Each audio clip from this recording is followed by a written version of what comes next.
Leo stood in the photographer's light, 12 years old and already a prop.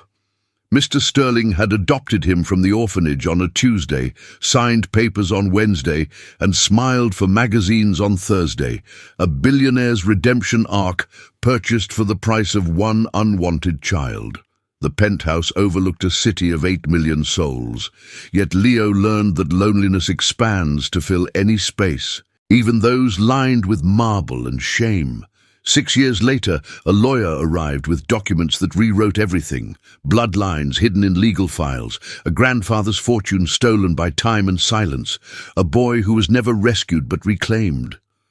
The cameras had captured a charity case, but they missed the heir standing in plain sight. Subscribe now to witness how the boy, used as a billboard, transforms into the man who rebuilds the world that discarded him.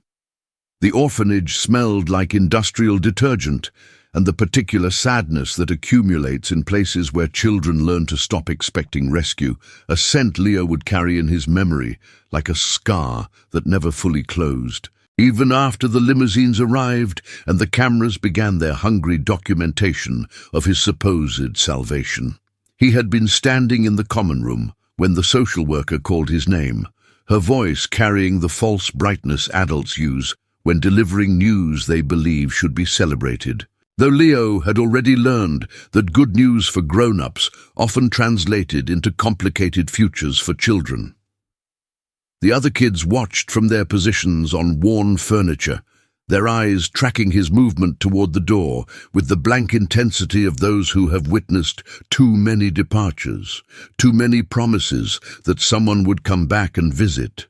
too many empty chairs at dinner tables already crowded with absence. Mr. Sterling stood in the director's office like a monument to success, his suit probably costing more than the orphanage's annual budget, his smile practiced in the particular way of men who have spent decades constructing public faces that reveal nothing of the machinery beneath. The handshake was firm and brief. A physical contract that felt more like a business transaction than an introduction, and Leo understood in that moment that he was being acquired rather than embraced, purchased rather than chosen, though he lacked the language then to articulate the difference between being wanted and being useful. The photographers materialized as if summoned by some invisible signal, their cameras transforming the simple act of signing papers into a theatrical production, each flash preserving a moment that would be distributed across newspapers and websites as evidence of Mr. Sterling's philanthropic evolution.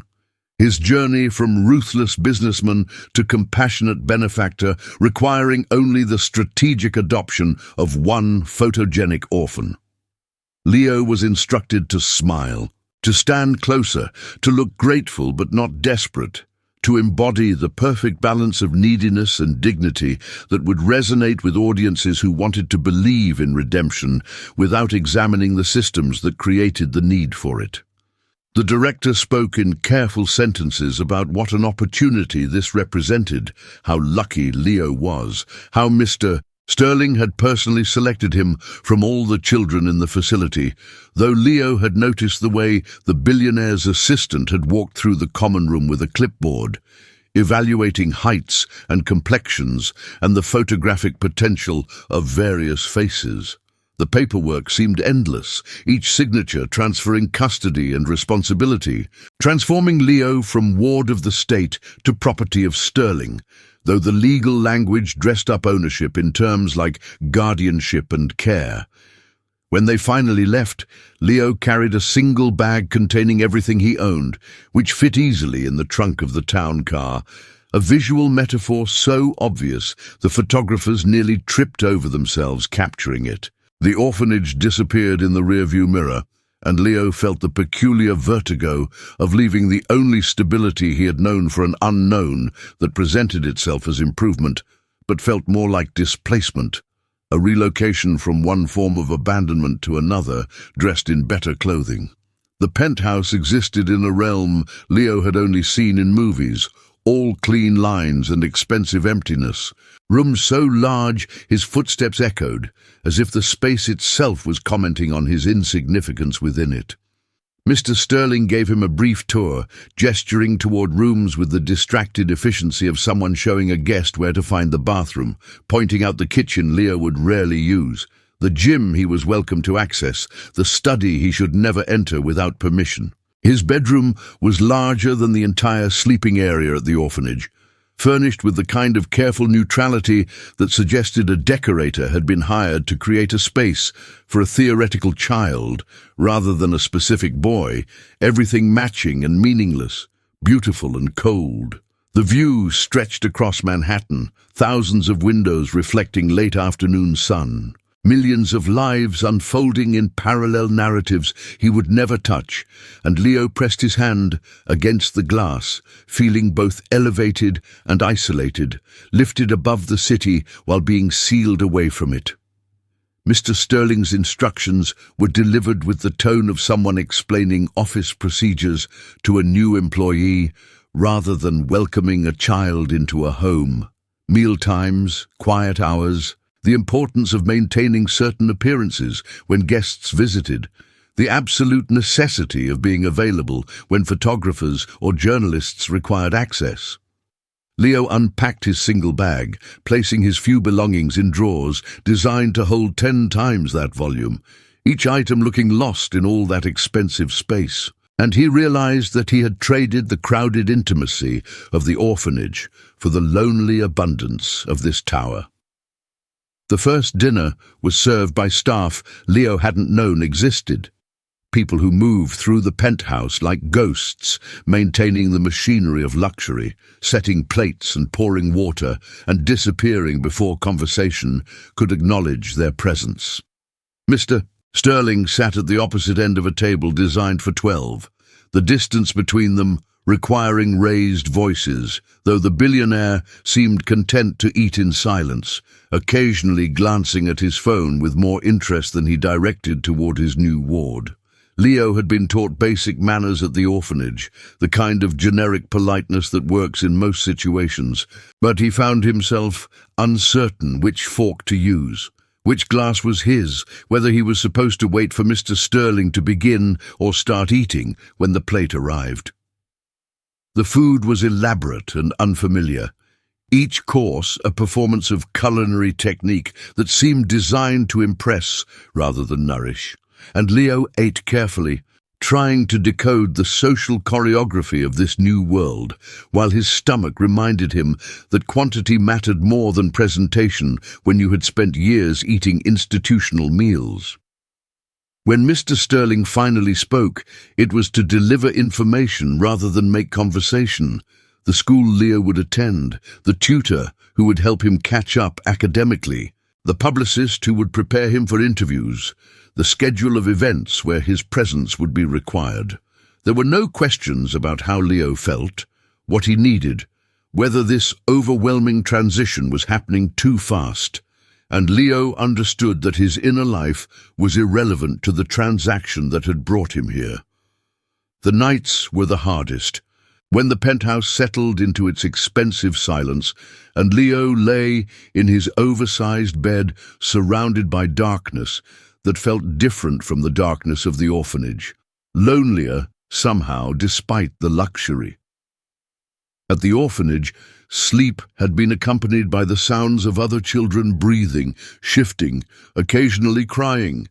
a symphony of shared experience that reminded you that suffering was communal even when it was personal. Here, the silence was absolute, broken only by the ambient hum of climate control and the distant sound of the city far below, muffled by layers of expensive insulation designed to protect the wealthy from the noise of the world they profited from. Leo would lie awake, cataloguing the differences between his old life and his new one, trying to determine if what he felt was gratitude or grief, whether he should be celebrating this elevation or mourning what had been lost in the ascent. The other kids at the orphanage had called him lucky when the social worker announced the adoption, their voices mixing envy with genuine happiness, and Leo had smiled because that seemed like the appropriate response, though some part of him had wanted to explain that being chosen for your utility felt different from being chosen for yourself. He thought about the director's speech, about opportunities and fresh starts, about how Mr. Sterling was giving him a chance at a better life. And Leo wondered why better was always defined by wealth rather than connection, by possessions rather than presence, by the size of your bedroom rather than the warmth of the people who said goodnight. The cameras returned regularly, transforming ordinary moments into photo opportunities, chronicling Leo's integration into Sterling's world with the dedication usually reserved for celebrity offspring or political families. There were shots of them at breakfast, carefully staged to suggest morning intimacy, despite the fact that Mr. Sterling usually ate in his study while Leo ate alone in the kitchen. There were photographs from school events. Mr. Sterling's hand on Leo's shoulder conveying paternal pride to audiences who couldn't see the way that hand lifted the moment the shutter clicked. There were holiday pictures and birthday celebrations, each one documented for public consumption, each one feeling more like a performance review than a genuine moment of connection. Leo learned to smile on command, to stand in the correct position, to tilt his head at the angle that captured both gratitude and appropriate humility, to embody the narrative of rescue that justified Mr. Sterling's reputation, rehabilitation. The publicist coached him on talking points for interviews, how grateful he was, how much his life had changed, how Mr. Sterling had given him opportunities he never could have imagined, and Leo recited these lines with the mechanical precision of an actor who has performed the same role too many times to remember what authentic emotion felt like. Between photo sessions, between interviews, between public appearances, Leo existed in the vast emptiness of the penthouse, a boy playing the part of a son for audiences who would never see past the performance to the isolation underneath. School became another stage where Leo performed the role of the rescued orphan, his arrival at the prestigious academy announced by whispers and stares, every student somehow already informed of his backstory through the mysterious information networks that operate among the children of wealth and influence. The building itself was a monument to educational privilege, all historic architecture and modern amenities. The kind of institution where family names appeared on multiple buildings because generations had attended before securing their children's enrollment before birth. Leo's classmates moved through these halls with the unconscious confidence of those who had never questioned their right to occupy space, their conversations full of references to summer homes and family traditions, and futures already mapped by legacy and connection. He sat in classes where teachers called on him with careful encouragement, their voices carrying the particular gentleness reserved for scholarship students and charity cases, their praise always slightly inflated, as if to compensate for circumstances beyond his control. During lunch, Leo occupied a strange social territory between the scholarship kids who understood precarity and the legacy students who viewed him as Sterling's project, belonging fully to neither group. Too visibly connected to wealth to claim authentic struggle, yet too obviously not from this world, to be accepted as one of them. The academic work itself was manageable. The tutor Mr. Sterling had hired efficiently filling gaps in Leo's education with the ruthless effectiveness of someone paid to produce measurable results quickly, transforming deficits into competencies through sheer force of structured repetition and practice exams. But the social curriculum proved more challenging, the unwritten rules of this world dense and contradictory, requiring Leo to navigate complex hierarchies based on family wealth and social connection, and the particular aristocracy of old money versus new. He learned to recognize designer labels and summer destinations, to understand which last names carried weight and which were merely wealthy, to decode the subtle signals that indicated whether someone was truly rich or simply performing richness through consumption and debt. His classmates discussed their parents' work in abstract terms: finance, law, media. Occupying positions of power they referenced casually, as if influence was simply the natural condition of adulthood rather than something earned or fought for. Leo listened and observed, collecting data about this world he now inhabited, trying to reverse engineer the social codes that seemed intuitive to everyone else, wondering if he would ever stop feeling like an anthropologist studying a foreign culture from the inside. Mr. Sterling attended exactly 2 school events that first year, his presence transforming ordinary occasions into media opportunities, photographers somehow appearing to document his engaged parenting, despite the fact that he spent most of both events on his phone, managing business that apparently couldn't wait. The other parents recognized him immediately, their faces shifting into calculated friendliness, networking instincts activating as they maneuvered conversations toward potential business connections, using their children's relationship with Leo as social bridges to Sterling's attention. Leo watched these interactions with growing understanding, recognizing that his function extended beyond public relations, that he served as a kind of social currency his guardian deployed to access networks and opportunities, a human business card that opened doors and softened perceptions. When teachers approached to discuss Leo's progress, Mr. Sterling listened with polite disinterest, nodding at appropriate moments, while his eyes tracked other conversations, other opportunities, his attention already moving toward whatever transaction came next. Walking back to the car after the second event, Mr. Sterling offered a brief assessment.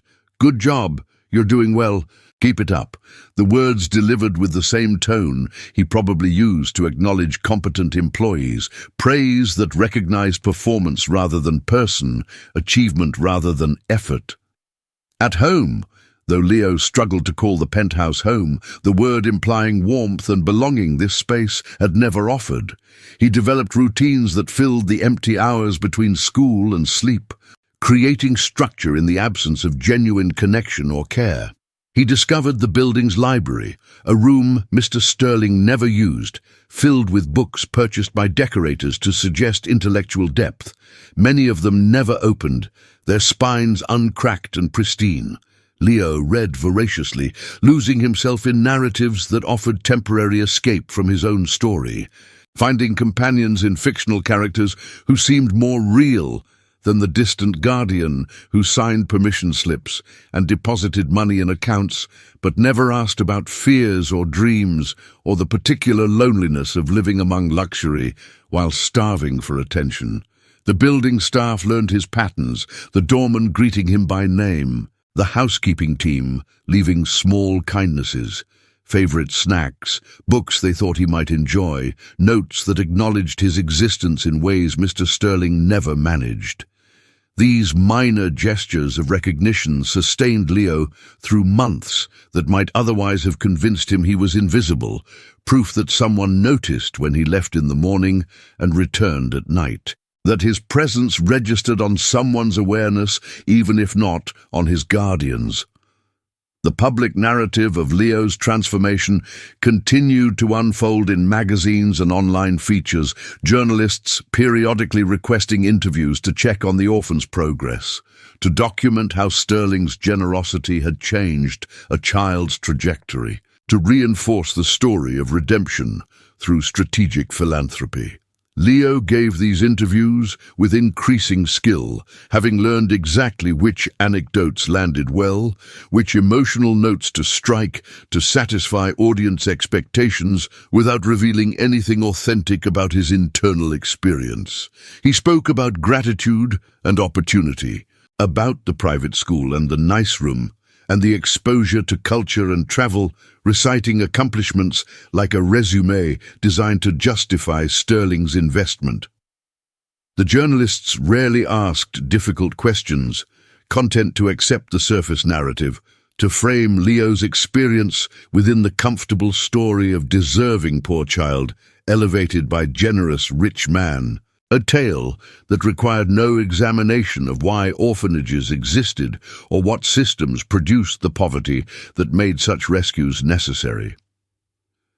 After each interview, the publicist would send notes. Good work, natural delivery, the feature will be excellent for Mr. Sterling's image. And Leo would feel the peculiar emptiness of being praised for successfully performing someone else's story. He wondered sometimes what would happen if he told the truth, if he described the loneliness of living with someone who viewed you as a public relations strategy rather than a person. But he knew such honesty would be framed as ingratitude, his authentic experience dismissed as the complaints of a child who didn't understand how lucky he was. Birthdays and holidays arrived with expensive gifts selected by personal shoppers and wrapped by staff. Beautiful objects that demonstrated Sterling's wealth but revealed nothing about Leo's interests or personality. Generic luxuries that could have been given to any child, and probably were, purchased in bulk for various business associates' offspring and charity cases alike. Leo learned to express appropriate appreciation, to write thank you notes that the publicist would review before they were sent, to pose for photographs with each gift to document Sterling's generosity for future media use.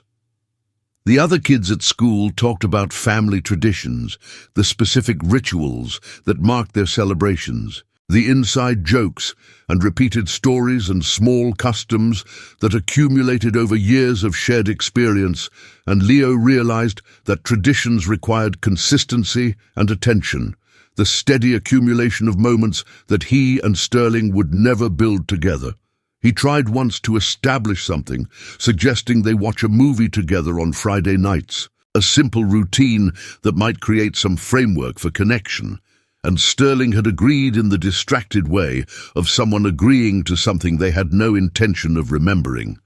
And the first Friday came and went with Sterling in his study, and Leo alone in the theatre room, the credits rolling on a film no one had watched together.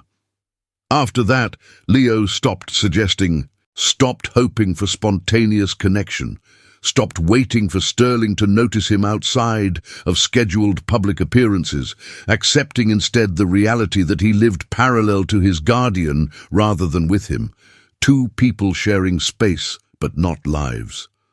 The years accumulated like sediment, each one adding layers to Leo's understanding of his position in Sterling's world. The initial confusion, hardening into resigned clarity about the transactional nature of their relationship and the specific role he had been adopted to play. By 15, Leo had grown into his face, the photogenic qualities that had made him useful at 12, now refined into the kind of looks that made publicists smile when scheduling media appearances. His presence at Sterling's side conveying youth and vitality, and the ongoing success of the adoption narrative. The penthouse remained unchanged, its expensive emptiness a constant backdrop to Leo's adolescence, the rooms still echoing with his footsteps, still reflecting his solitude back at him through floor-to-ceiling windows that offered views of a city he lived above but never truly inhabited. School continued its predictable rhythms, Leo navigating social hierarchies with the skill of someone who had learned to read rooms and adapt quickly, maintaining friendships that were genuine if not deep, protecting himself from intimacy by never fully revealing the strangeness of his home life, the particular isolation of living with someone famous for saving you but utterly uninterested in knowing you. Mr. Sterling's business empire continued expanding, each new acquisition or merger announced with press conferences and strategic media placements. His public image carefully maintained through charitable donations and the ongoing visibility of his adopted son, proof of his capacity for compassion despite mounting evidence of his ruthless business practices. Leo appeared at benefits and galas, comfortable now in formal wear, fluent in small talk and the particular social choreography of high society events, his presence serving multiple functions, humanizing Sterling, attracting positive media coverage, demonstrating the success of the adoption that had become a cornerstone of the billionaire's personal brand. At these events, people would approach Leo with knowing smiles, commenting on how much he had grown, how well he had turned out, how proud Sterling must be, and Leo would smile and thank them, never correcting their assumptions about pride or connection, never explaining that Sterling's satisfaction with him related entirely to public perception rather than personal relationship. The women at these galas particularly loved the story, clutching Leo's hand while telling him how special he was, how lucky, how this proved that money could do good in the world. And Leo would nod politely while thinking about the other kids at the orphanage, wondering what narratives had been constructed about them, whether they were still waiting for their own billionaires to arrive with cameras and contracts. The turning point came during Leo's 16th year, arriving not through revelation or confrontation, but through the quiet appearance of a lawyer named Catherine Wells, a woman in her 60s who requested a meeting with both Leo and Mr. Sterling on a Tuesday afternoon in March. Sterling's assistant had scheduled it like any other business meeting, blocking time in the calendar without explanation, and Leo had assumed it related to some legal formality about the adoption or perhaps college planning, though Sterling had never shown interest in discussing Leo's future beyond its public relations potential. Catherine arrived at the penthouse, carrying a leather briefcase worn soft by years of use, her manner professional but warmer than the lawyers Leo had encountered at Sterling's various corporate events, her eyes studying him with an intensity that suggested she was seeing past the surface narrative to something underneath. She declined the offered refreshment, instead sitting in Sterling's study with the focused energy of someone about to deliver information that would fundamentally alter the room's power dynamics, her hands resting on the briefcase as if protecting its contents from premature exposure. The story she unfolded seemed too novelistic to be real, too perfectly constructed to exist outside fiction. Yet the documents she spread across Sterling's desk carried the weight of legal verification and historical record, transforming story into fact. 20 years earlier, Mr. Sterling had been business partners with a man named Richard Ashford, the two of them building the initial fortune that Sterling had later expanded into his empire through a series of real estate deals and strategic investments that proved enormously profitable. Ashford had died in a car accident when his daughter, Leo's mother, as Catherine's documents revealed, was barely 20, leaving his share of the business to Sterling under a partnership agreement that assumed Sterling would care for Ashford's family, an informal understanding built on friendship rather than legally binding obligation. Leo's mother had been estranged from Sterling even before Ashford's death, their relationship strained by business decisions and personal conflicts Catherine declined to detail. And when she became pregnant with Leo, she had deliberately kept the child's existence secret from Sterling, raising her son alone until illness took her when Leo was 8, leaving him to the state system that eventually delivered him into Sterling's hands through ironic coincidence rather than intentional design. Catherine explained that she had been Ashford's personal lawyer, managing what remained of his estate and searching periodically for his descendants, a task complicated by Leo's mother's deliberate isolation and the common nature of their surname. The trail going cold after her death until recent database cross-referencing revealed the adoption records that connected Leo to the Sterling household. The documents included birth certificates and DNA analysis, legal paperwork establishing the chain of inheritance and blood relations, proof that Leo was not merely Sterling's charity case, but Richard Ashford's grandson, the rightful heir to half of the fortune that Sterling had built, using Ashford's initial capital and connections. The silence that followed Catherine's presentation stretched uncomfortably, Sterling's face cycling through expressions, Surprise, calculation, anger, resignation, while Leo tried to process the revelation that his identity had been rewritten, that the narrative of orphaned nobody rescued by generous billionaire had been replaced by a story of hidden legacy and unconscious theft, of being raised in poverty while his inheritance funded the luxury he now occupied as a guest, rather than an owner. Sterling's response, when it finally came, revealed everything about his character that Leo had learned over 4 years of careful observation. His first concern, not for Leo's well-being or the emotional complexity of this revelation, but for the legal and financial implications. His questions directed at Catherine, focusing on the strength of her case and the potential for challenging the inheritance claim. Catherine answered with patient firmness, making clear that the documentation was thorough and the legal precedent solid, that Ashford's share of the original partnership, and by extension half of everything built from it, legally belonged to Leo upon reaching majority, that Sterling's guardianship of Leo created no claim to the fortune that predated and in fact enabled the adoption. Leo watched this exchange, feeling strangely distant from it, as if they were discussing someone else's life, some other boy's sudden transformation from charity case to hidden prince. The fairy tale logic of it clashing with the mundane reality of Sterling's study and the traffic sounds filtering up from the street far below. When Catherine finally turned to ask how Leo felt about all this, he found himself unable to articulate the collision of emotions, vindication and vertigo, anger and emptiness, the satisfaction of learning he had never been as worthless as circumstance suggested, and the grief of realizing his mother had died keeping secrets that might have changed everything.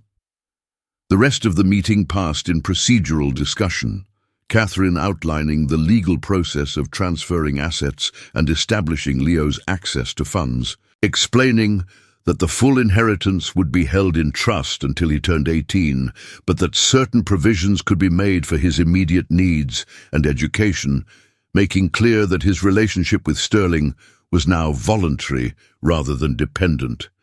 that he could choose to remain in the penthouse or establish his own residence, that the dynamic between them had fundamentally shifted from guardian and ward to co-inheritors of a shared fortune. Sterling listened with barely concealed resentment, his carefully constructed image as Leo's savior crumbling under the weight of documentation, proving he had unknowingly adopted his former partner's grandson, that his charity case was actually his business equal, that the boy he had used to rehabilitate his public image held legal claim to half of everything Sterling considered his own achievement. When Catherine finally left, promising to send additional paperwork and schedule follow-up meetings, the silence between Leo and Sterling felt different than all the silences that had come before, weighted now with legal reality rather than social hierarchy. The power dynamic irrevocably altered by bloodlines and inheritance law, and the ghost of Richard Ashford making claims from beyond the grave. The weeks following Catherine's revelation moved with strange momentum, Leo's daily life continuing its familiar patterns even as the foundation beneath those patterns fundamentally shifted, the simple knowledge of his true identity creating fractures in narratives he had accepted as permanent reality. School became surreal, Leo sitting in classes designed to prepare him for futures built on merit and effort, while knowing he now possessed wealth that made such preparation technically unnecessary, though he continued attending with the same diligence, partly from habit and partly from an undefined sense that his education should mean something beyond its practical utility. His classmates remained oblivious to the change, still treating him as Sterling's adopted project, still categorizing him within their social hierarchies according to his supposed origins, and Leo found himself studying their assumptions with anthropological detachment, wondering how many other stories people carried about him were as fundamentally wrong as the one about his rescue from deserved poverty. The teachers continued their careful encouragement, their voices still carrying that particular gentleness. And Leo wanted to tell them he didn't need their accommodation, that he had never been what they thought he was. But he recognized that revealing his inheritance would simply replace one set of assumptions with another, would transform him from charity case to trust fund kid, without anyone actually seeing him more clearly. At the penthouse, the atmosphere grew increasingly tense, Sterling's resentment manifesting in studied avoidance rather than direct confrontation, the billionaire spending even more time at his office or traveling for business, his rare appearances at home marked by clipped sentences and careful distance. The staff noticed the shift, their expressions carrying questions they were too professional to ask, though the head housekeeper offered Leo a quiet word of support one morning, mentioning that his grandfather Richard had been a good man, kind to everyone regardless of position. And Leo realized that some of the older staff must have worked for the partnership before Ashford's death, must have known his grandfather and perhaps even his mother,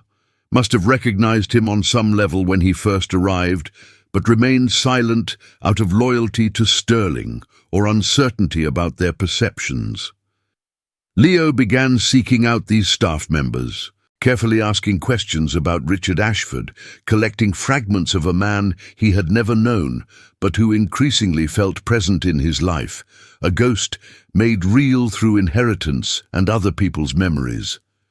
They described Ashford as generous but shrewd, someone who built wealth without losing sight of its purpose, who treated business as a means rather than an end, who had been devastated by his daughter's estrangement and had died still hoping for reconciliation, still believing family mattered more than fortune.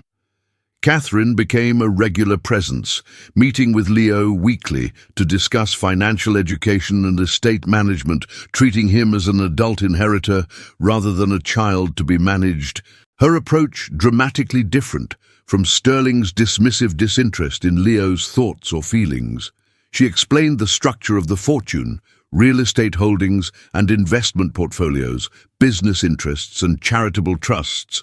walking Leo through the mechanisms of wealth with patient thoroughness, making sure he understood not just what he was inheriting, but how it functioned and what responsibilities came with it.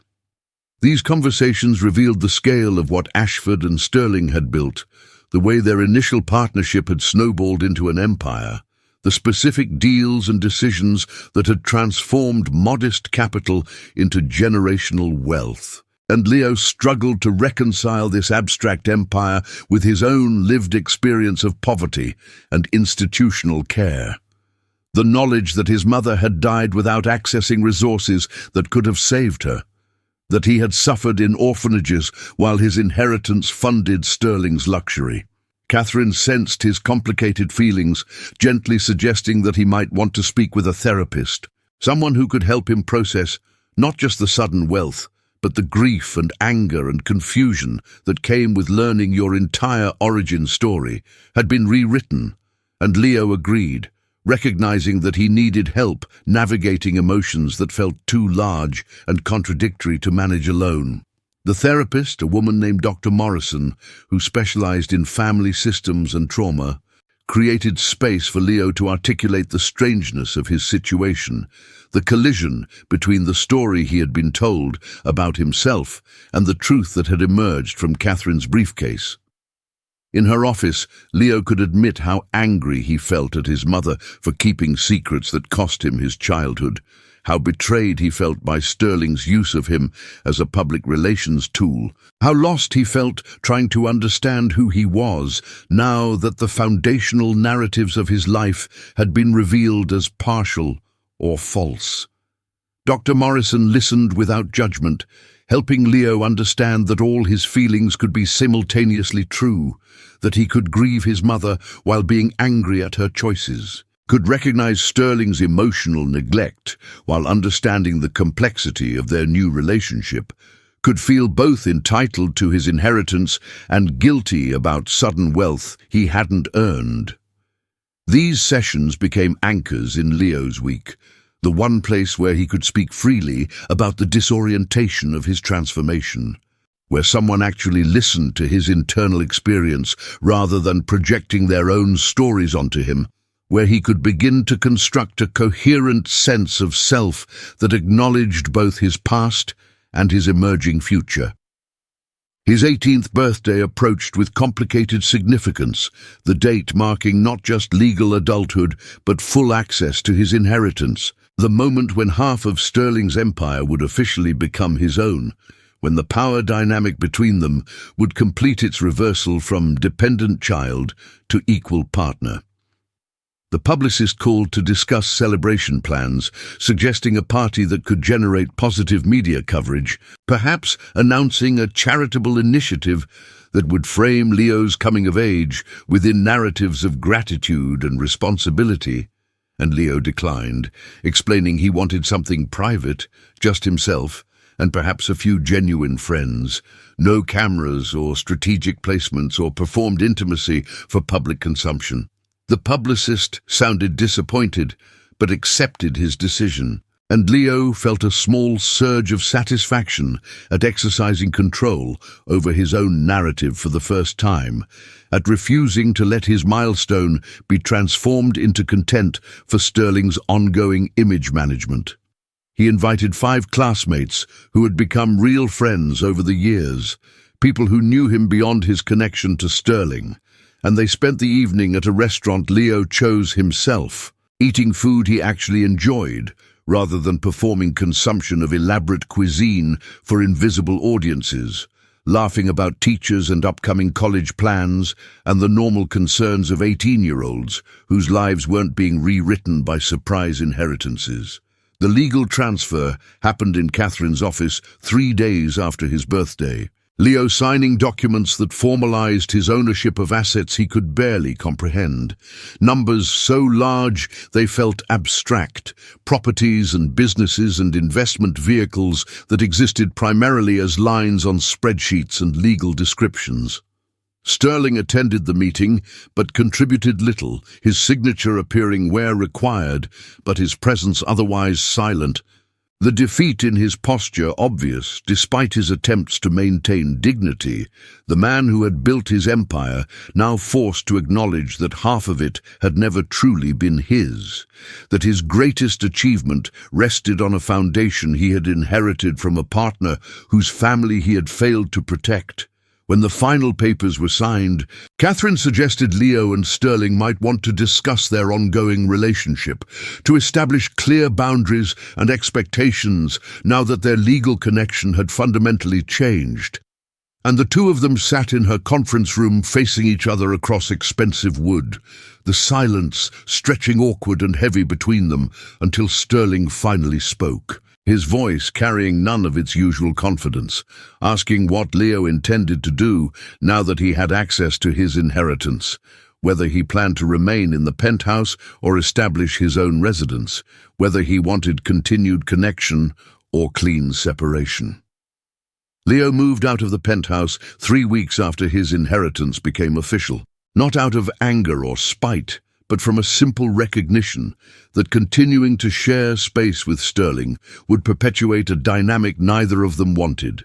would force them to navigate daily interactions complicated by resentment and guilt, and the ghost of what their relationship might have been if it had ever been real. He found an apartment in a quieter neighborhood, something comfortable but not ostentatious, a space that felt human-scaled after years in Sterling's architectural monument to success, rooms where his footsteps didn't echo, windows that looked onto actual streets rather than abstract cityscapes viewed from impossible heights. The process of furnishing the place became unexpectedly meaningful, Leo making choices based on his own preferences rather than decorator-approved aesthetics, selecting comfortable furniture and personal items that reflected who he actually was rather than who he was supposed to appear to be.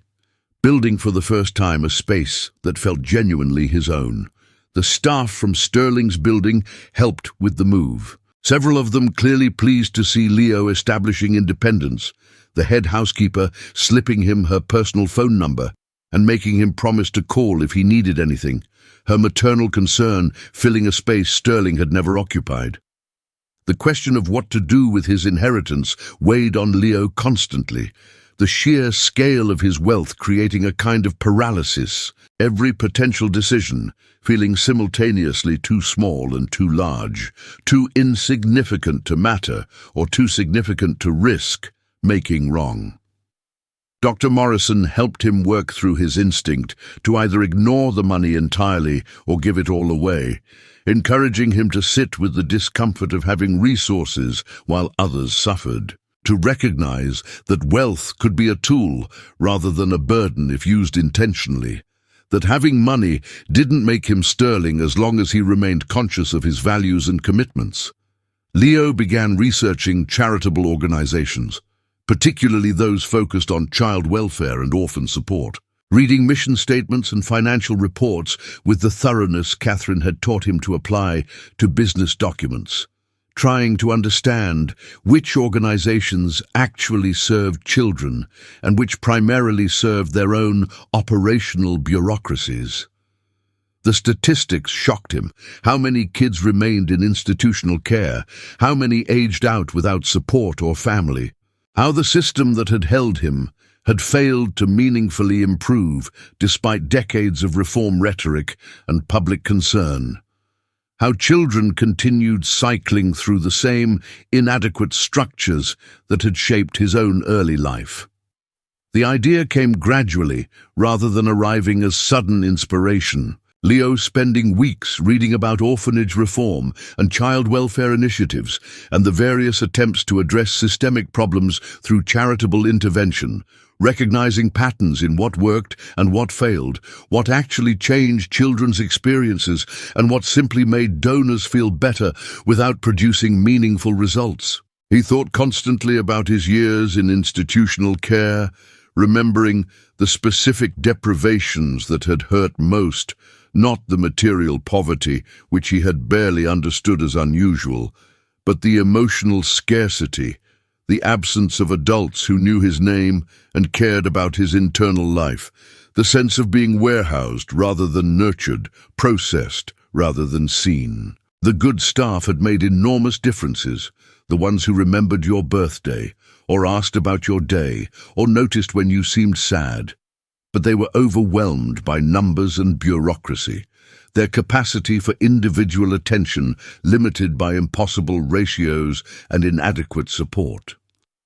Leo began to envision something different, smaller facilities with lower staff-to-child ratios, places designed around relationship and attention rather than efficient processing, institutions built on the understanding that what orphan children needed most was not just food and shelter, but genuine human connection and individual recognition. Catherine helped him formalize his vision into actual plans, connecting him with architects and child welfare experts and people who had spent careers trying to improve orphanage systems from within their broken structures. They designed something revolutionary in its simplicity: residential facilities that housed no more than 12 children each, staffed generously enough that every child could have consistent adult attention, built around models of family-style living rather than institutional efficiency, supported by educational resources and mental health services, and the kind of holistic care that recognized trauma and worked actively to heal it, rather than merely managing its symptoms. The first facility would be built in the city where Leo had grown up, a deliberate choice to serve the community that had known him, to transform his own experience of institutional care into something better for the children who would follow. He poured himself into the planning, working with Catherine and the assembled experts to establish organizational structures and hiring practices, determined to build something sustainable rather than a vanity project that would collapse when his attention shifted, creating systems that would outlast his personal involvement and serve children long after he was gone. The announcement of the initiative generated exactly the kind of media attention Leo had spent years learning to navigate. Journalists eager to frame his story within familiar narratives of grateful orphan giving back, of wealth used responsibly, of redemption and cycles of generosity. Leo gave interviews with more authority than he had possessed during Sterling's carefully staged photo opportunities, speaking now from genuine conviction rather than scripted talking points, describing his vision for orphanage reform with the passion of someone who had lived the problem and committed himself to addressing it. The journalists asked about Sterling, whether his adopted father had influenced this decision, whether they had discussed the initiative together, and Leo navigated these questions carefully, neither crediting Sterling with inspiration he hadn't provided, nor publicly exposing the emptiness of their relationship, maintaining a diplomatic distance that protected both their privacy and his project's credibility. Some reporters tried to create conflict, suggesting tension between Leo's charitable work and Sterling's business practices, implying criticism in Leo's choice to focus on child welfare rather than Sterling's preferred causes, but Leo refused to be drawn into those narratives, keeping his focus on the work itself rather than the symbolic dynamics others wanted to project onto it. The construction of the first facility became consuming, Leo visiting the site weekly to watch the building take shape, meeting with the architects and contractors to ensure the design would serve its intended purpose, that the physical space would communicate safety and warmth rather than institutional coldness, that children arriving traumatized and defensive would find an environment designed to welcome rather than warehouse them. He hired staff with the same careful attention, looking for people who understood that working with traumatized children required patience and consistency and genuine affection rather than just professional competence, people who would remember that every child in their care was someone's private grief, someone's irreplaceable loss, deserving of individual attention and specific care. The director he selected was a woman who had aged out of foster care herself, who understood from lived experience what these children needed, who could build a program informed by memory and empathy rather than just theory and best practices. Together, they developed protocols and training programs, systems designed to prevent the specific failures Leo had experienced, to ensure that no child in their care would feel invisible or forgotten or reduced to a case file number. Sterling attended the facility's opening, his presence generating speculation about reconciliation and shared purpose, photographers capturing images of the two of them touring the building together, their body language studied for signs of warmth or tension, their relationship endlessly fascinating to audiences invested in the adoption story that had evolved into something far more complicated than anyone had initially imagined. In private, Sterling offered brief congratulations, acknowledging the quality of what Leo had built, while maintaining the emotional distance that had characterized their relationship from the beginning. And Leo accepted this limited recognition without expecting more, having learned years ago that Sterling was incapable of or uninterested in offering the kind of approval Leo had once desperately wanted. They existed now as professional associates rather than family, sharing financial interests and occasional public appearances, but maintaining separate lives, their connection defined by legal documents and shared history rather than genuine affection or chosen intimacy. Leo felt surprisingly peaceful about this arrangement, having released his hope for something Sterling couldn't provide, having found purpose and meaning in work that felt more authentically his than anything he had done while performing the role of grateful orphan. The first facility exceeded Leo's hopes in ways he hadn't dared to expect, the children who arrived gradually transforming from defensive and withdrawn to increasingly open and trusting, their resilience responding to the consistent care and individual attention the program provided, proving that trauma could be addressed through intentional relationship and thoughtful intervention, rather than just managed through institutional efficiency. Leo visited regularly, not as a board member performing oversight, but as someone genuinely invested in knowing the children, learning their names and stories, understanding their specific struggles and small victories, recognizing himself in their defensive postures and careful optimism, their hunger for attention and fear of disappointment. The staff reported changes they attributed directly to the facility's design: children sleeping better in smaller bedrooms that felt personal rather than institutional, kids participating more actively in family-style meals around actual tables instead of cafeteria lines, teenagers opening up in therapy sessions they trusted would remain private rather than becoming case file documentation. The waiting list grew immediately, other facilities referring children who needed the intensive support this program could provide. And Leo began planning the second location before the first had been opened 6 months, recognizing that the need far exceeded what one facility could address, that meaningful impact required scale and replication. The work of expansion consumed Leo's 19th and 20th years,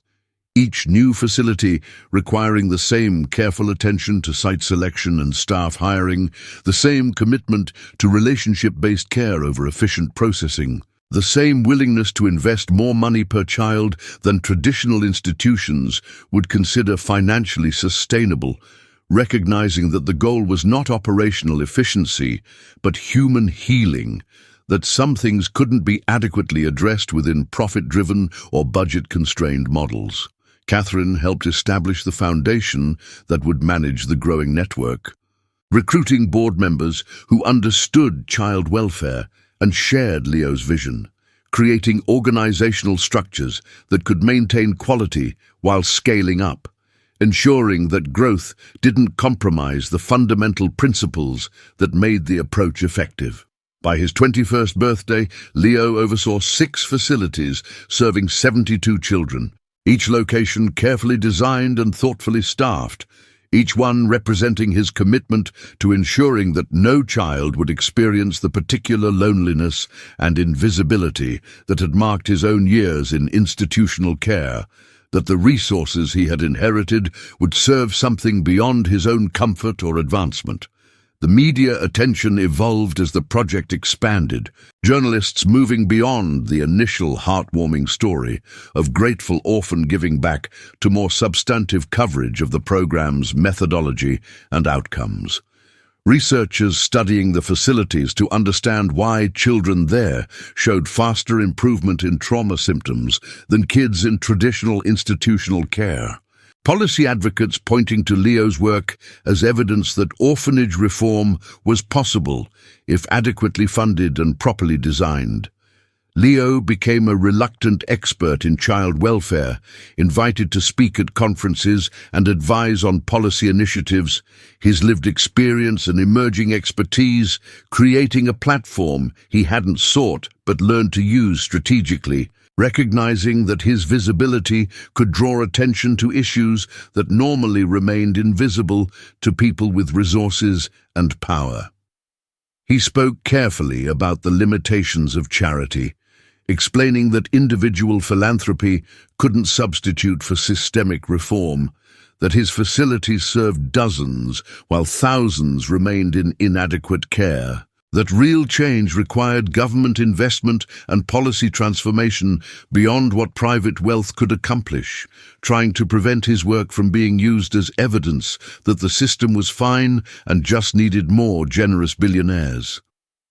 Sterling's empire continued its expansion, the billionaire's business success unaffected by losing half his fortune to Leo, his capacity for wealth generation apparently undiminished by the revelation that his greatest achievements had been built on someone else's foundation. Though the adoption story disappeared from his public relations strategy, replaced by other narratives of success and vision that didn't require explaining his complicated relationship with the grandson he had unknowingly adopted as a publicity stunt.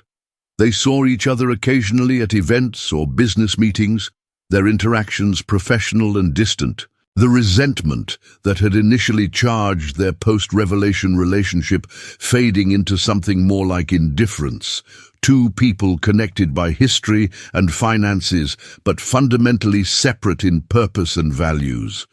Leo heard occasionally from mutual acquaintances that Sterling spoke dismissively of the orphanage initiative, characterizing it as naive idealism or inefficient charity, the kind of work that made Leo feel good without generating measurable returns. And Leo recognized in this criticism the fundamental difference in their worldviews, Sterling's inability to imagine value that couldn't be reduced to profit or strategic advantage, to understand that some work mattered precisely because it served purposes beyond the person doing it. The children in Leo's facilities became his teachers. Their resilience and capacity for trust, despite everything they had survived, constantly challenging his assumptions about trauma and recovery, showing him that healing was possible even from devastating loss, if the right support existed, that human connection could reach even the most defended hearts if offered consistently and authentically. He met kids who had survived neglect and abuse that would have broken many adults, who somehow found ways to keep hoping and trying and believing that good people existed despite abundant evidence to the contrary. And their courage humbled him, reminded him that his own story of hardship was relatively mild, that he had at least been physically safe in the orphanage, even if emotionally isolated, that his suffering had always been temporary, even when it felt permanent. These children taught him to see his inheritance differently, not as compensation for his own losses, but as a tool to address others' suffering, not as something he deserved, but as something he could use, transforming his accidental wealth into intentional service, building something meaningful from the ruins of his mother's secrets and his grandfather's unrealized hopes for reconciliation. Dr. Morrison helped Leo process the strange satisfaction he found in this work, the way it filled spaces in him that wealth alone had left empty, how building these facilities and knowing these children addressed his own need for purpose and connection, even as it served their need for care and stability. She encouraged him to recognize that he could help others while also helping himself, that service didn't require selflessness but could legitimately meet his own psychological needs for meaning and belonging, that there was nothing wrong with finding joy and fulfillment in work that also happened to benefit others. Leo gradually accepted that his motivation could be mixed, that he could both genuinely care about these children and also need them in some way, that the work could simultaneously address their trauma and his own sense of dislocation, that healing could be mutual rather than unidirectional. This recognition freed him from the pressure to be purely altruistic, allowed him to embrace the messiness of his own psychology while still doing meaningful work, to be honest about his limitations and wounds while building something that transcended them. By his 23rd birthday, Leo's network of facilities had expanded to 12 locations across the country, each one carefully placed in communities where institutional childcare was particularly inadequate, where poverty and social breakdown created constant streams of children needing the kind of intensive support his program provided, where the contrast between his well-funded approach and the chronically underfunded public systems was most stark and most painful. The foundation employed hundreds of people, social workers and therapists and educational specialists, administrators and maintenance staff, and the residential counselors who formed the emotional core of each facility, people who chose to work with traumatized children despite modest salaries and emotional difficulty because they believed the work mattered, because they had their own reasons for caring about kids society had largely abandoned. Leo knew many of them by name, made a point of visiting facilities regularly to maintain connection with staff and children, to ensure that his program remained grounded in relationship rather than becoming another bureaucratic system processing kids efficiently without actually seeing them. To remember why this work existed and who it served, beyond abstract mission statements and outcome metrics. The scale of need continued overwhelming him, Each facility's waiting list, a reminder that his resources, however substantial, barely dented the larger problem of children growing up in institutional care, without adequate support or genuine affection, that thousands of kids remained in facilities far inferior to what he had built, that his privilege of inherited wealth allowed him to serve dozens, while society's failures produced thousands. He struggled with the ethics of selectivity, the reality that accepting one child meant refusing another, that the very quality that made his facilities effective, low ratios and intensive support, meant they would always serve a fraction of the children who needed them. That excellence at small scale couldn't substitute for adequate baseline care at population scale. These tensions drove him deeper into advocacy work, using his platform to push for policy changes and increased public funding,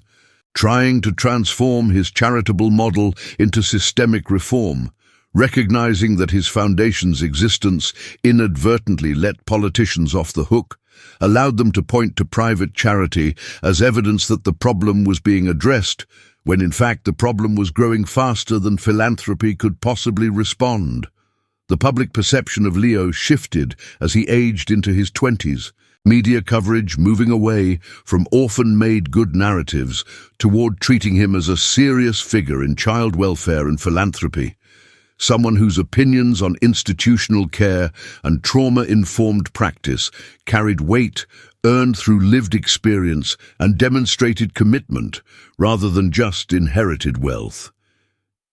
He remained careful about this platform, declining invitations to comment on topics outside his expertise, refusing to let his visibility as a young billionaire pull him into broader cultural conversations about wealth and capitalism and the proper role of philanthropy in addressing social problems,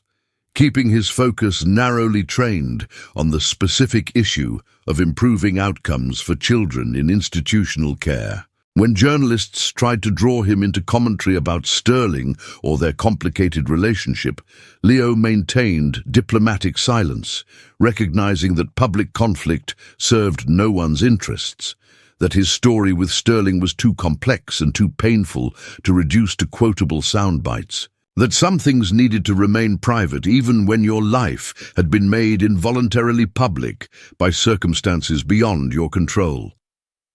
Sterling suffered a minor health crisis during this period, a cardiac event that required hospitalization and surgical intervention, and Leo felt obligated by their shared history and financial entanglement to visit, to acknowledge their connection, even if that connection had never provided the warmth or care family was supposed to offer. The hospital room was private and expensive, Sterling diminished by medical equipment and physical vulnerability, but still maintaining the emotional distance that had characterized their relationship from the beginning, accepting Leo's visit without particular warmth or gratitude, treating him more like a business associate checking in than someone with legitimate claim to concern about his well-being. They spoke briefly about the foundation's growth and Sterling's business interests, maintaining the professional distance they had established, neither of them attempting emotional honesty or vulnerability. Neither willing to name the grief, both carried about what their relationship had never been and now never would be.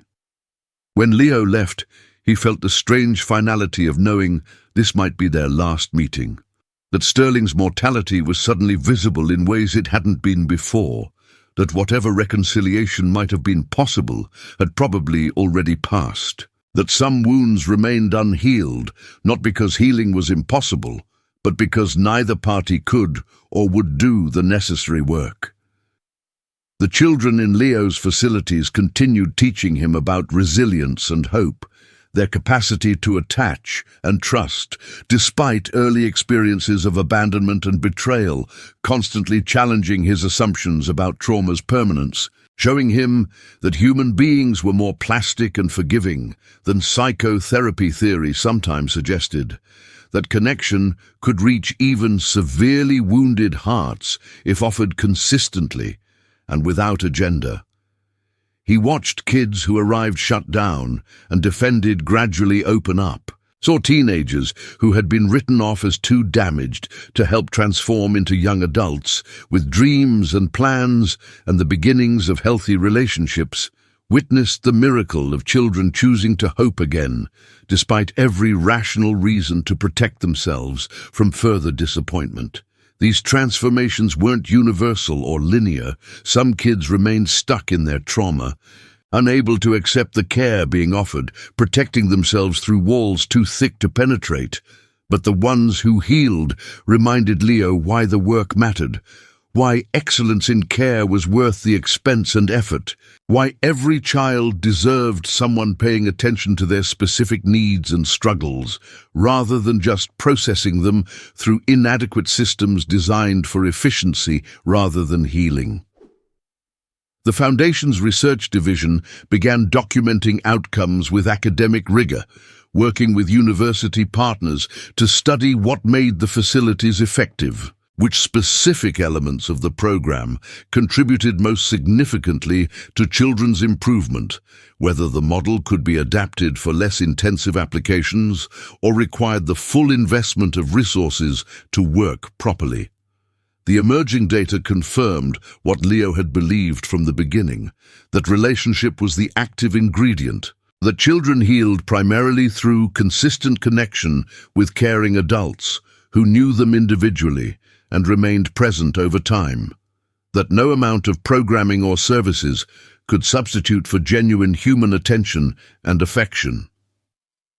This evidence bolstered his advocacy work, provided empirical support for policy recommendations, proved that investing in relationships rather than just facilities produced measurably better outcomes, that the cost per child in his model was justified by the dramatic reduction in long-term social costs when traumatized children received adequate care during critical developmental periods. Leo found satisfaction in seeing his instincts validated by research, his lived experience translated into data that could inform policy and practice beyond his foundation's limited reach. Leo turned 25 in the spring, marking the occasion quietly with friends he had gathered over the years, people from the Foundation who had become genuine companions, former classmates who had remained close despite his wealth and visibility, a few of the older teenagers from his facilities who had aged out of care but maintained connection with the program and with him personally, their presence a reminder that the work produced relationships that transcended institutional boundaries and formal programming. The celebration was modest and genuine. No photographers or publicists, no performance of intimacy for external consumption, just people who actually knew him, sharing a meal and marking the passage of time. And Leo recognized how different this felt from the staged birthdays of his adolescence, how much he had changed from the 12-year-old boy who had been adopted as a publicity stunt into someone who had transformed accidental inheritance into intentional purpose, who had built something meaningful from the ruins of secrets and lies that had shaped his early life. The Foundation's board meeting that month focused on long-term sustainability, discussions of how to ensure the network of facilities would continue serving children long after Leo was gone, how to protect the model from mission drift or resource constraints that might compromise quality in favor of expansion, how to build institutional memory and values, alignment that could survive leadership transitions and changing social priorities. Leo listened to these conversations with complicated emotions, recognizing their necessity while feeling the strange vertigo of imagining a future beyond his involvement. A time when the work he had started would continue without him, or perhaps would fail to continue, when his specific vision and values would exist only in founding documents and organizational culture rather than in his daily decisions and presence. He thought about his grandfather Richard, who had built a fortune expecting to pass it to his daughter, but had died before that transfer could happen, whose intentions had been distorted by circumstance and secrecy into outcomes he never could have imagined,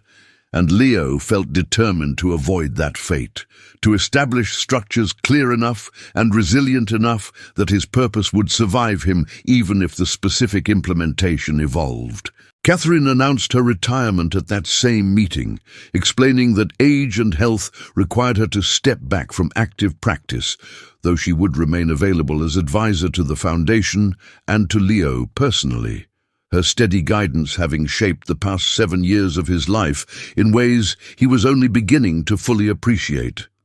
Leo felt her departure as a significant loss. This woman, who had appeared like a fairy godmother with documents that rewrote his identity, who had treated him as capable and intelligent when he was still learning to navigate sudden wealth, who had helped him transform inheritance into impact rather than just consumption or investment.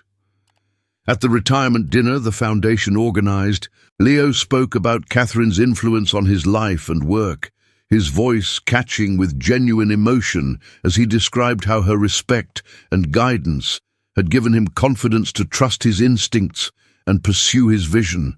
how she had believed in his capacity when he barely believed in himself, how her integrity and wisdom had modeled what responsible wealth stewardship could look like when motivated by service rather than self-interest. Sterling's health declined further over the following months, the initial cardiac event proving to be the beginning of a longer deterioration, his empire's management gradually shifting to associates and subordinates as he became less able to maintain his previous pace and control. Leo heard about this decline through legal channels and occasional media coverage, Sterling's vulnerability making news in the business section, analysts speculating about succession plans and market implications, treating the billionaire's mortality as a financial story rather than a human one. Leo felt unexpectedly sad about Sterling's physical decline, not because their relationship had ever provided what he needed, but because it represented the final closing of possibilities, the definitive end to any chance of the connection or acknowledgement he had once hoped for. The permanent loss of whatever potential their relationship might theoretically have held if Sterling had been different or if circumstances had aligned differently. He visited Sterling one final time in the hospital where the billionaire had been admitted for treatment, sitting beside the bed in silence that neither of them tried to fill with false sentiment or manufactured closure. Two people connected by history and law, but separated by fundamental incompatibility of emotional need and capacity, saying goodbye without actually speaking the words, because naming the finality felt too painful or too pointless. Sterling died 3 days later, his passing marked by extensive obituaries chronicling his business achievements and charitable contributions. The adoption story receiving brief mention in the longer narrative of his life and success, Leo himself reduced to a footnote in someone else's biography, despite having spent years as the human evidence of Sterling's supposed capacity for compassion. The funeral was elaborate and public, attended by business leaders and politicians and the kind of people who attend such events to be seen attending, their presence a final performance of Sterling's importance and influence, and Leo sat through it feeling disconnected from the proceedings, recognizing few people there, wondering if Sterling had actually known most of them beyond professional contexts, or if his life had been as relationally empty as the one he had offered Leo. The media asked for Leo's comments, requesting statements about grief and gratitude and what Sterling had meant to him, and Leo declined to provide the narrative they wanted, instead issuing a brief acknowledgement of Sterling's death that mentioned their complicated relationship honestly, without explaining it fully, refusing to pretend a warmth that had never existed, while also declining to publicly air resentments that served no purpose now that Sterling was gone. The will proved unsurprising, Sterling having left his half of the fortune to various business associates and charitable causes, establishing a foundation of his own to manage his legacy, making no special provisions for Leo beyond what had already been legally secured when the inheritance was divided, treating him in death as he had in life, as someone connected by circumstance rather than affection, legally significant but emotionally peripheral. Leo felt relief at this final confirmation of their relationship's true nature, grateful that Sterling hadn't attempted some deathbed transformation of their dynamic through generous bequests or sentimental letters, hadn't tried to rewrite their history at the end, had maintained his emotional distance even in the final disposition of his wealth. The two foundations, Sterling's focused on business education and entrepreneurship, Leo's devoted to child welfare, would exist as parallel monuments to profoundly different values and priorities, twin legacies built from the same initial fortune, but serving opposing visions of what wealth should accomplish and whom it should serve, a final illustration of everything that had separated them. The years that followed continued the work Leo had begun, each one adding facilities and expanding services, the foundation growing into one of the country's leading organizations, serving children in institutional care, its model replicated by other organizations and studied by researchers and referenced in policy debates about how to improve outcomes for vulnerable children. Leo aged into his 30s, still living modestly despite his wealth, still visiting facilities regularly and knowing children by name, still finding purpose in work that connected him to his own history while serving others' futures, still transforming inheritance into impact and accident into intention. The 12th facility's dedication ceremony fell on what would have been his grandfather Richard's 90th birthday, a coincidence that felt meaningful enough to acknowledge in Leo's speech, his voice steady as he spoke about legacy and inheritance and the ways that wealth could serve healing if directed by conscience and memory rather than just multiplied for its own sake. How his grandfather's hope for family reconciliation had been fulfilled in unexpected ways through the work that bore his name and values. The children from all 12 facilities attended, their presence the living proof that transformation was possible, that trauma could be addressed and loneliness answered and invisibility corrected if someone cared enough and committed enough, that the wound of being used as a publicity stunt could become the foundation for ensuring other children were genuinely seen and valued rather than merely processed through systems designed for efficiency rather than love. As Leo stood before the new facility bearing his grandfather's name, surrounded by children whose lives his inheritance had touched, staff whose work he had empowered, and advocates whose policy goals his resources had advanced, he recognized that the boy who had been adopted as a PR stunt had built something far more enduring than Sterling's business empire, had transformed his own wound into a healing system, had ensured that loneliness and invisibility would be answered with attention and care for as long as the foundations he had built continued their work, proving that true legacy wasn't measured in accumulated wealth, but in the lives touched, the wounds healed, and the impossible hope that even the most abandoned child still mattered enough for someone to remember their name and notice when they smiled.